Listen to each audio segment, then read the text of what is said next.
Bezrat Hashem, Tuesday, Gemara Yevamot, page 63a.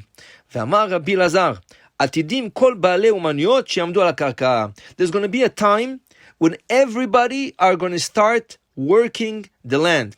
What does it mean everybody start working the land? In the olden days, people would do commerce on boats. They would put merchandise on boats and go overseas to sell their merchandise. So he says, Rabbi Lazar, there's going to be one time people are going to stop going overseas. They're going to start working their lands. Now, Lamar Rabbi Lazar, but Rabbi Lazar is still teaching us, but this is the most degrading job, to work the land. You have to plow, you have to put seeds in the ground, you have to water. There's a lot of things, and it's a degrading work. So Rabbi Lazar, Rabbi Lazar saw this land that was like cabbages, planted to the width of the land. Amar he says, even if the guy would have put the cabbages in the length of the land, doing business would be much better to plant and to work the land. Rav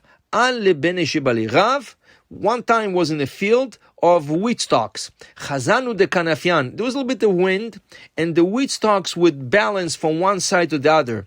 Amar lehu. So he was talking like to the wheat stalks and saying, even if you balance the whole day, back and forwards, right and left, right?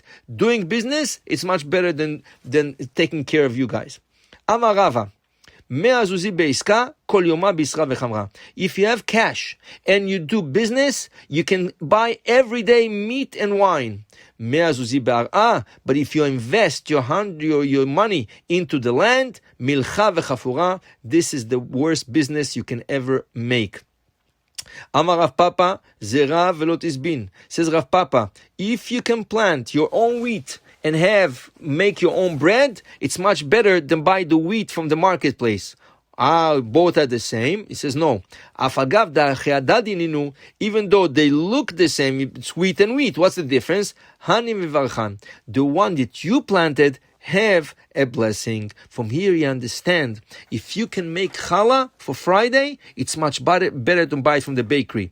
Not Chad Shalom wouldn't take away the business from the bakery, but when you make challah, you have a blessing, right? There was one time a cook, he told us that he's cooked for many years, but he used to love his mother cooking.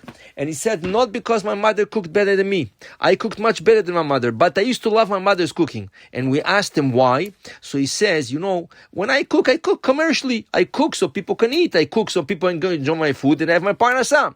But my mother, when she used to cook for us, for the children, every time she would put a piece in the pot, she would put water. He says, this is for the refuah of my children. She would put the meat. He says, this is for my children to be strong. She would put the salt.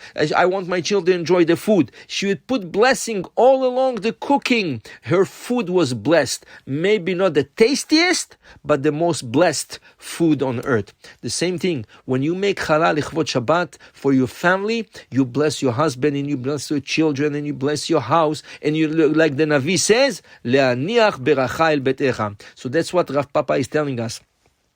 You buy wheat or you plant wheat, right? And you have your own wheat. It's the same wheat, but the one you planted has a blessing.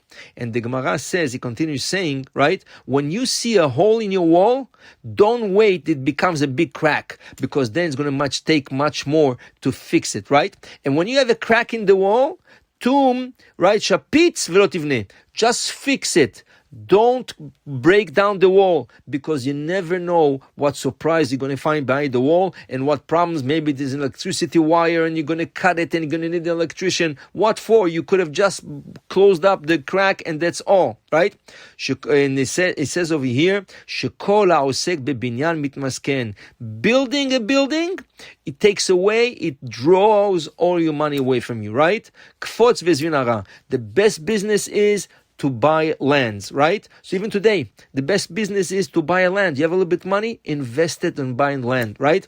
Don't start building houses, because building withdraw all your forces, would take away all your cash, right? And there's always surprises when you build, right? So the best thing is to buy something ready or to buy something just to fix and flip it over. But don't buy a land to start building. It's better to buy a land and you're going to sell the land with much more profit. Then he's teaching us, Rav Papa, Metun Nesiv Itata. So Rashi says, when you want to get married to a woman, don't jump into her. Means don't jump to marry her till you find what trait of character she has. Maybe she's kanteranit. Maybe she's a complainer, always complaining. Maybe she's too loud. Maybe she's a big spender. You never know. So wait till you find out about her all the things you want to buy.